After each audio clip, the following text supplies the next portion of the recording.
How's everybody doing while we're waiting just for another minute? Everybody good? Life good? You guys missed me last week? I am back in beautiful St. Augustine. It's like 72 degrees. The sun is shining. I was in Boise, Idaho last week. It was snowing. Snowing. It's snowing in April somewhere. I can't even believe that people like live in places like that. Yeah, snowing in Idaho. I know. It was freezing. It was in the 20s. At night. It was in the 30s during the day. Kelly loves living in Hawaii. Well, of course you do. Everyone would love living in Hawaii if we all could. It's fantastic there. I love Hawaii. That's the one thing that I miss about living in California. Well, I miss other things about living in California. I miss my children. Two of my sons are still in California, but I really miss its proximity to Hawaii. We always did a big Hawaii trip. Once every other year, we did like a week and a half, 2 weeks in Hawaii. We rented a house right on the ocean. The kids all came, even though they're older, it's like, okay, we're going to Hawaii. We're going to stay 2 weeks there. Okay. And so they all came. It was great. Oh, I miss that. I love Hawaii. I love Kauai. That's my favorite island. Oh, I love that place. Just paradise there. I went there on my honeymoon many, many, many years ago. The Garden Isle. Yes. Awesome. Okay, why don't we get started? People are jumping on, so let's get ready to rumble, as Michael Buffer would say when he would announce and still announces boxing matches. So the number one most important thing that matters to the growth of your business, and that is going to be something for you to find out, because I don't know what it is for your business, but let me not get ahead of myself. And let me explain what I'm referencing. So I was in Boise last week at Russell Brunson's Inner Circle, and there's always so many smart people there and successful people. And coincidentally, I had a gentleman by the name of Bill Allen, who's a real estate investor, runs a big real estate investing program in Nashville, Tennessee. And he was on my podcast like a month ago. And very coincidentally, I did not know this, but he's in Inner Circle. So I happened to see him there. And I presented at Inner Circle.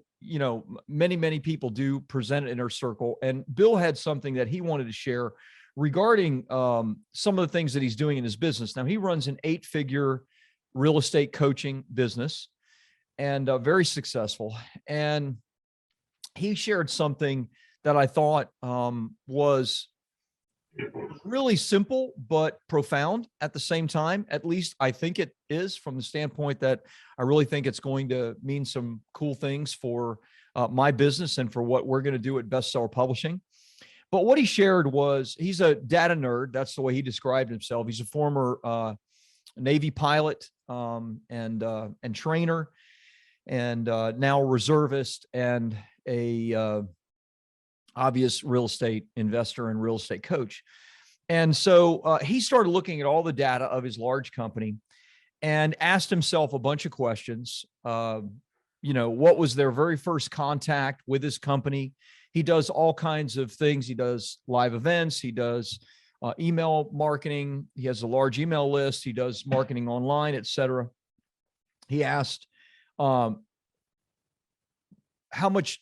much were they consuming? Like, did they purchase a lower ticket product before they came in? How many events did they go to? So he looked at all of the data, and what he was looking for was one thing in particular, one statistic in his business that, maybe he could make an adjustment to and, really kind of scale up and grow his company. And he didn't know exactly what that was going to be. It's a little like, if you've ever read or you've ever heard of the Pareto principle, you've ever read, 80-20 marketing, 80-20 business. Richard Koch wrote a fantastic book on 80-20. And the short version is that 80% of all your results are going to come from 20% of what you do, 20% of your effort, which basically means that 80% of what you're doing is probably not that important or that effective, because the 80% of what you're doing is only producing about 20% of the results. Now, the interesting thing is that you can 80-20 the 80-20, which means that not just 20% get 80%, but if you 20% that, which is roughly 4%, 4% of what you're doing is getting a much larger percentage of your results than even the 80-20, because you can kind of keep going down that rabbit hole, so to speak. So there's probably some statistic in your business. There's something that you do that helps you in your business to get the most results from, by far, compared to anything else. Well, he discovered that the one thing that they did that made the most difference from what their people said was their live events, and that it took about 2.5 live events before somebody joined his mastermind. He has a couple levels of mastermind. I think the lowest level is 25,000. And I believe he has a 50,000 and up mastermind level.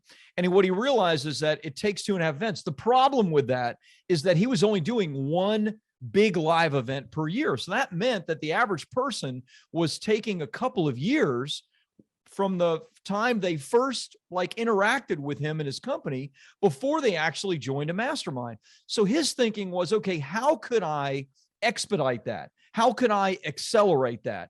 So what he decided to do, which is brilliant, but very, very simple, is he decided that instead of doing two, or, it was 2 main events, and then there were 3 or 4 other events that they would do, smaller ones, rather than doing 2 to 6 events per year, he would scale that to 60 events per year. So he, sometime back, decided he's going to do event every single week. Now, he's in Nashville. He has a big event center, and he runs AREA. If you know what AREA is, it's a local real estate investing group. And so there's always 100 to 150 people live coming into his event center there in Nashville, Spring Hill area, as well as he goes out to his entire audience and does gives them a Zoom link and lets them participate. And he says usually there's 200 to 300 people that every single week are at his live events. And he says that one thing that they did helped them to massively accelerate the pace at which people came in, because they needed some time to get to know him, to like him, or decide not to like him, to decide to trust him, and then become a client and go into his mastermind group. So what does this mean? Am I suggesting you need to do 60 live events a year? Of course not. I'm not suggesting that, though that is kind of what Bestseller Publishing is going to start doing. And I'll share with you my plan in just a couple of minutes. What I'm suggesting is that what is really important is for you to take a look at your data and try to determine from your data, from the information you have about your clients, what is the biggest thing that matters to the success of your business.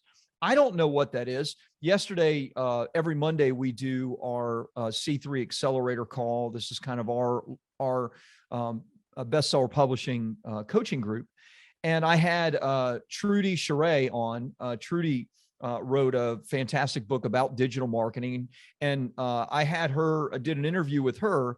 And I said, this is a really good fit for what we're talking about in the accelerator group right now, because what she did is, from the time the podcast hit, she had $100,000 a month of recurring revenue when the pandemic hit, that clients dropped off. So they lost immediately over $1 million a year in recurring revenue.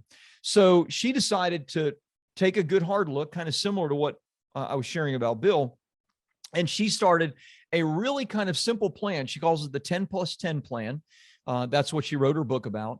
And she tripled the size of her business during the pandemic. So she went from losing $100,000 a month in sales, and it's a multi-million-dollar company, but still losing $1 million a year in sales, to then tripling the size of her company by doing one simple thing. And without going into great detail, because she wrote a whole book on it, basically what she does is it's all organic.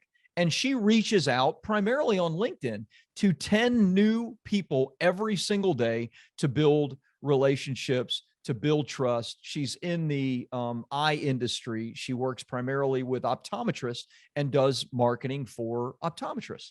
So she can really target her ideal client.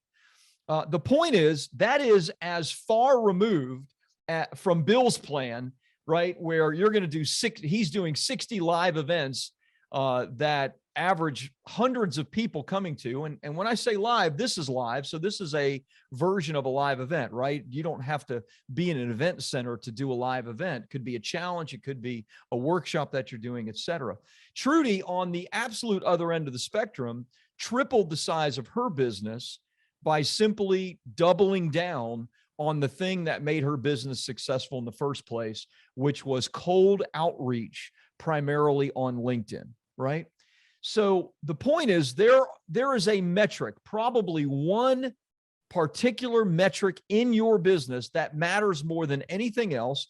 And you need to take some time and to think about it. Now, when Bill was sharing this at Boise last week, I immediately got excited because it opened my mind. It seems so obvious. I know some of you are like, Rob, you're such a dummy. And I am, but it should seem obvious to other people. It didn't to me, that this is something that we need to do. So I said, let me go in the data and let me just look at the BSP numbers. I didn't share this with the accelerator group yesterday because I didn't even look at it until earlier today, thinking about this.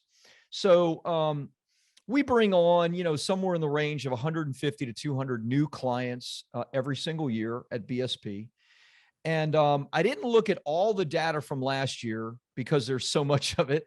There was, I think it was a better year than most. So maybe it was 220 or 230 or something like that.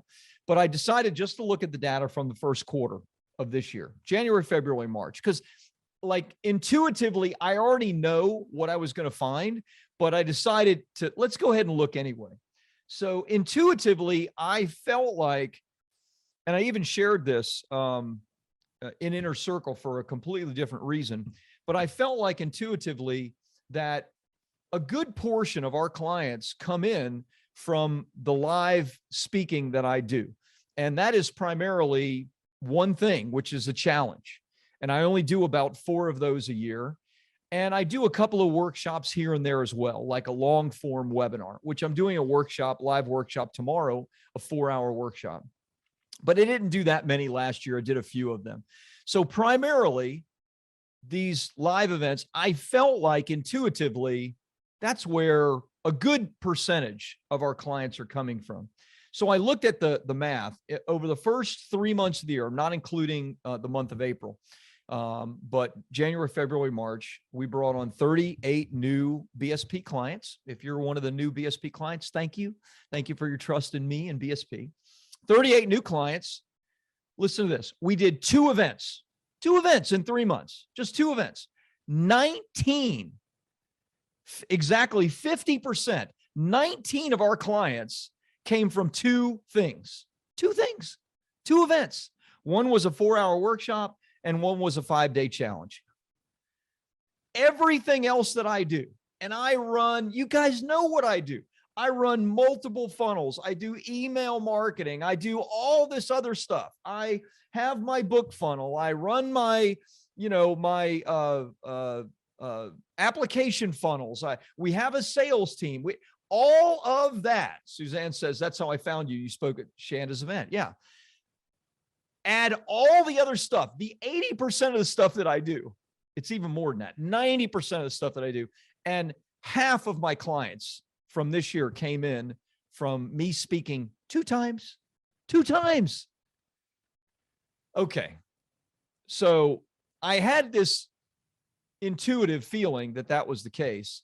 So what am I going to do? Well, I'm going to radically change that. I am going to absolutely ramp that up. So I want to, share some of the stuff that we're going to do. And some of it is, kind of an announcement or kind of cool stuff that I think will relate to you as a BSP client. One of the things that has held me back from doing more, because I love this, like I love the live stuff. I love engaging with you guys live. I love helping people live that aren't my clients. Like, I love that. This is not like work for me. It's just, it's fun. It's natural, no problem. But one thing that did hold me back was I felt like, and a block that I had was, I felt like if I'm going to do something live, I need a pitch. I need to sell something. I need to And so I didn't do more live stuff because I'm like, I don't want to wear out my audience because, I'm going to do 4 challenges a year. If I started doing a challenge every single month, it's going to feel like, the only reason Rob ever teaches is because he has something to sell us and he's pitching and that kind of thing. And so I had this kind of block of, okay, I really would like to do this. And now I have the data, and I'm going to look at the data from last year.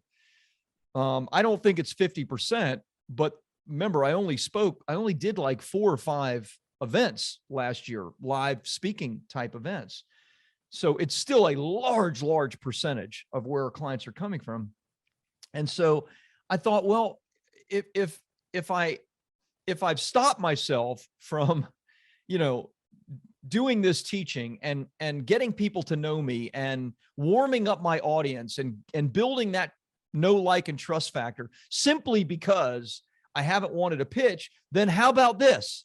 I don't pitch. How about I just teach and give and serve and help? And at the end of that, I can say, hey, look, if you'd like a call with one of our coaches, great, here's a link.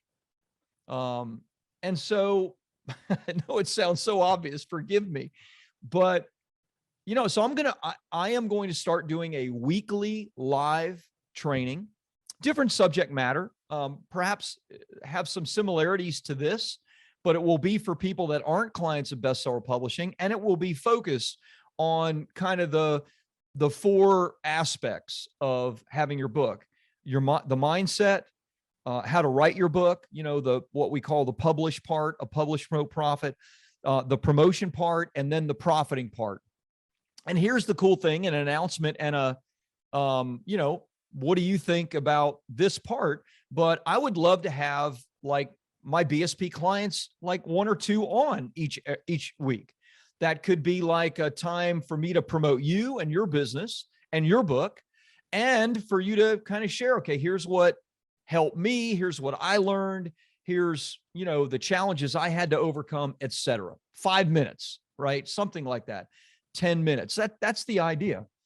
Something I've also always thought about doing, but I've never done, is having a Facebook group just for, a place to. Now I've done it for challenges, and I've done it. Of course, we have our own private Facebook community for BSP clients, but I've never really done it for, like the Facebook community at large for, the 100,000 plus people that I've had on my email list, et cetera.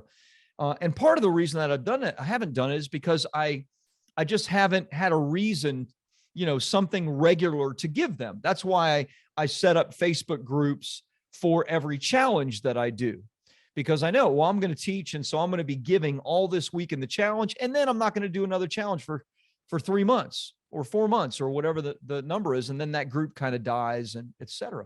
But if every single week I'm adding value and have a new workshop and something new to give, then I can have a Facebook group without worrying about, well, what am I going to say this week if I don't have a challenge coming up until 2.5 months from now? Does this make sense? So why am I sharing all this? I'm not sharing you need to do any of this. I'm sharing that I heard this at a mastermind. I heard this at this inner circle, and it resonated with me. It resonated with me because this is kind of my model, right? And intuitively, I thought, last year, a large number of my clients came in through challenges and through my live speaking, and yet I haven't done more of that. And so I looked at the numbers, and the numbers from this year more than confirmed that. And then I thought, okay, well, what has been the block for me? What has stopped me from wanting to do this? Okay, adjust that and now do more. So if you want to give it 3 steps, it's, figure out what's working, find out the one metric that you're missing, right? That the one thing that you do that creates 80%, 90% of your results. And then why aren't you doing more of it? Like, figure out what the stop is. That's part 2. Or step 2, if you will. Figure out why you're not doing more of that, make adjustments, and then do more of it. So I'm planning on doing, I'll still have some big events. I'll still do a big challenge. probably 4 of those a year. But I'm planning on doing, maybe a 45-minute to 1 hour training every single week. The first one's going to be next Thursday. That's when I think is a good day for me to do it. I believe I might need some adjustments around that, but I'm actually going to go all in on this. You guys know I love paid advertising, so I'm going to do paid traffic. I'm going to build a Facebook group where we can continue to give and to serve. The idea is give, serve, serve, serve, serve. If they want a coaching call, great, but let them know, hey, nothing to buy here. Put your wallets away. This is just, us helping. And then if you guys think it's a great idea, I'll open it up to the whole BSP community and say, hey, would you like to come on? Here's what the subject matter is going to be. The subject matter is going to be in the enhanced ghostwriting process. Any of you that worked with Bestseller Publishing for us to help you ghostwrite your book, would you be interested in being on, sharing about the process, sharing about your book, etc.? And then that way I have an opportunity to lift up one of my clients. And the cool thing is, we'll change the ads every week. So we'll even promote you potentially as, the person that, or people that are going to be on the training. That way people don't get totally bored to listen to me talk about the same stuff every week. They know they're going to have someone maybe like them, maybe writing on the exact same topic that they're writing on. Again, I'm sharing with you my plan. I'm sharing with you what I am going to be doing after I did the 3 steps, right? I wanted to figure out intuitively, is this something that I'm missing here? And it was. And then why am I not doing it? Because I love doing it anyway. Okay, make that adjustment. And now, boom, go all in and start doing it. And can I do something to enhance it? Like the Facebook group, a community for this content to live in, and maybe even, lift up and bring on some clients so that their books can get more exposure, so that their businesses can get more exposure, etc. This is my kind of simple plan. And, I'll be shocked if it, like I said, it's 80-20. This is what is producing a lion's share of our clients. I would be shocked if more of my speaking didn't continue to produce more opportunities, more potential great clients. After all, when you're giving, if you sow, if you give, you will reap. And so at any rate, this is what matters and has mattered to Bestseller Publishing and the growth of my company. You have to figure out what matters and what is the 20% thing that has mattered the most, and how you can do more of that. It's not about speaking. Maybe it is in your case. It could be like Trudy shared her 10+10 system, which is nothing more than direct outreach through LinkedIn, with nothing more than the idea of making a relationship and then giving and serving in that relationship, and then watching her business threefold because she does it every single day. She reaches out to 10 new people on LinkedIn. That is the full extent. I mean, there's obviously other pieces, but that is the full extent of what she is doing and what she did to triple a multi-million-dollar a year business, which to me is amazing and profound. What is the one thing for you? Anyway, I hope this has been helpful for you.